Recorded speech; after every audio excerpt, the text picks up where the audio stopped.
আগামী 10 এপ্রিল বিশ্ব হোমিওপ্যাথি দিবস।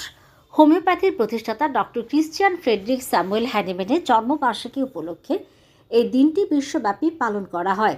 হোমিওপ্যাথির অবদান, কার্যকারিতা এবং স্বাস্থ্যসেবায় এর ভূমিকা সম্পর্কে সচেতনতা বাড়াতে এই দিনটি বিশেষভাবে পালন করা হয়।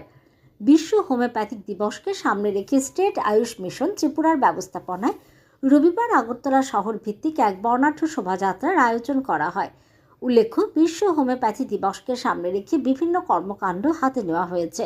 তার ভেতরে রয়েছে প্রতিটি সাব সেন্টারে স্বাস্থ্য শিবির সহ বিভিন্ন সচেতনতা কার্যক্রম। আজকের এই শোভাযাত্রায় অন্যান্যদের সঙ্গে রিটায়ার্ড হোমিওপ্যাথিক ডক্টরস অ্যাসোসিয়েশনের সদস্যরা অংশগ্রহণ করেন।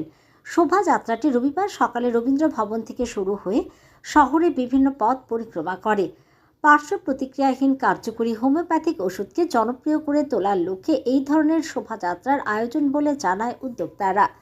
আগামী 10 এপ্রিল পালিত হবে বিশ্ব হোমিওপ্যাথি দিবস। হোমিওপ্যাথি চিকিৎসা পদ্ধতির প্রতিষ্ঠাতা ডক্টর ক্রিশ্চিয়ান ফ্রেডরিক স্যামুয়েল হ্যানিম্যানের জন্মবার্ষিকী উপলক্ষে বিশ্বজুড়ে দিনটি পালন করা হয়। হোমিওপ্যাথির অবদান, কার্যকারিতা এবং স্বাস্থ্য সেবায় এর ভূমিকা সম্পর্কে সচেতনতা বাড়ানোর লক্ষ্যে প্রতি বছর দিনটি বিশেষভাবে উদযাপিত হয়। এই উপলক্ষে স্টেট আয়ুষ মিশনের ব্যবস্থাপনায় রবিবার আগরতলা শহরে এক বর্ণাঢ্য শোভাযাত্রার আয়োজন করা হয়।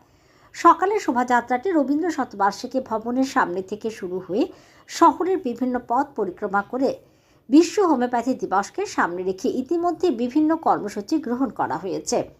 এর মধ্যে প্রতিটি সাব সেন্টারে স্বাস্থ্য শিবির এবং বিভিন্ন সচেতনতা কার্যক্রমের আয়োজন করা হয়েছে। এদিনের শোভাযাত্রায় অন্যান্যদের পাশাপাশি রিটায়ার্ড হোমিওপ্যাথিক ডক্টরস অ্যাসোসিয়েশনের সদস্যরাও অংশগ্রহণ করেন। উদ্যোক্তার পক্ষে জাতীয় স্বাস্থ্য মিশনের অতিরিক্ত অধিকর্তা নূপুর দেববর্মা জানান, পার্শ্ব প্রতিক্রিয়াহীন কার্যকরী হোমিওপ্যাথিক ওষুধ সম্পর্কে মানুষের মধ্যে সচেতনতা বৃদ্ধি এবং এর জনপ্রিয়তা বাড়ানোর লক্ষ্যে এই ধরনের শোভাযাত্রার আয়োজন করা হয়েছে। প্রীতি শুভেচ্ছা। আজকে স্যার হ্যানিম্যান স্যামুয়েলের জন্মদিন উপলক্ষে যে বিশ্ব হোমিওপ্যাথিক দিবস হবে, যেটা 10 তারিখে, সেটার উদ্দেশ্যেই আজকে আমরা র্যালিগুলি করছি। আমরা অ্যাকচুয়ালি সেই 10 তারিখের আগে মুহূর্তে আমরা অনেকগুলো অ্যাক্টিভিটিস করছি। প্রত্যেকটা সাব সেন্টারে, প্রত্যেকটা হেলথ ফেসিলিটিতে আমরা হেলথ ক্যাম্প করছি, স্পেশাল হেলথ ক্যাম্প করছি আমরা কিছু কোলাবোরেশনে নর্থ এবং ধলাই ডিস্ট্রিক্টে। তাছাড়া প্রত্যেকটা ডিস্ট্রিক্টের মধ্যে হোমিওপ্যাথিকের উপরে অ্যাক্টিভিটিগুলি চলছে, সেগুলো 10 তারিখের আগেই আমরা কমপ্লিট করব। এই উদ্দেশ্যেই আমাদের কিছু কিছু অ্যাক্টিভিটিস, যেরকম মা ও শিশুদেরকে নিয়ে একটা স্পেশাল অ্যাক্টিভিটি হচ্ছে, আশাদের প্রশিক্ষণ নিয়ে একটা স্পেশাল অ্যাক্টিভিটি হচ্ছে, তারপর আমাদের এখনের যে ক্রাইসিস, অ্যানিমিয়া মুক্ত ভারত, তারপর সচেতনতার উপরে, যেটা আমাদের স্বাস্থ্য দপ্তরে অনেক সুবিধে আছে কিন্তু অনেক মানুষ সেটা জানেন না। আর হোমিওপ্যাথিক ওষুধটা যে একদমই ইকোনমিক্যালি, মানে খুবই সস্তা, কিন্তু পার্শ্ব প্রতিক্রিয়াহীন এবং মা ও শিশুদের ক্ষেত্রে থেকে একদমই নিরাপদ।